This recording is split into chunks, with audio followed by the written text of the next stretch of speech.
Pankaj borrowed rupees 8,000 for 2 years at 15% per annum. Calculate the amount if the interest is compounded annually and compounded half yearly. Means both the problems you have to solve. See, there are two problems in this. So problem is simple. Only compound interest amount we have to find. So compounded annually. First we'll solve that. A equals to P into 1 plus R upon 100 raised to N. Right? R will be same, N will be same because annually.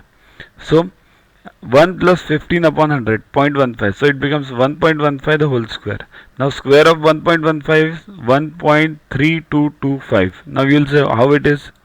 So follow my Vedic maths videos for these faster calculations, because in normal maths which we do in our schools and colleges, you won't be able to get it that fast. Vedic maths is you can do it on fingers.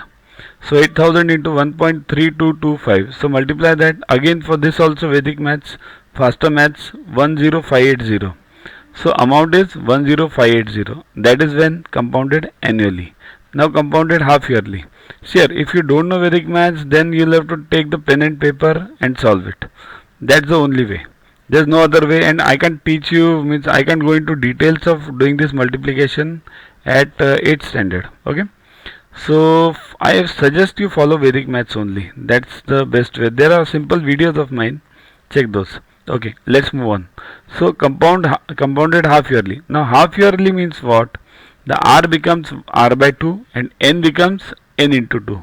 See here, R equals to 15 by 2, N equals to 2 into 2. Earlier it was same because it was yearly. Now it is semi-annually. Now if it is quarterly somewhere, then R equals to 15 upon 4. N equals to whatever given 2 into 4. Right? If it is quarterly. Now it is semi-annually, means half yearly. So 15 upon 2 and N is 2 into 2. Now use these two for your calculations. So A equals to P into 1 plus R upon 100. But R is what? 15 by 2. So 15 upon 200 it becomes, right? So 200 plus 15, 215 upon 200, the whole raised to 4. Now divide this, it becomes 1.075. Again Vedic maths, raised to 4. Again Vedic maths, 1.335 into 8000. So again Vedic maths, 10683.7. This here, beyond 8th standard, you'll have to do faster calculations. Either you need calculator or you need Vedic maths to do faster calculations. There's no other option. Okay. So 10683.7. This is the answer required for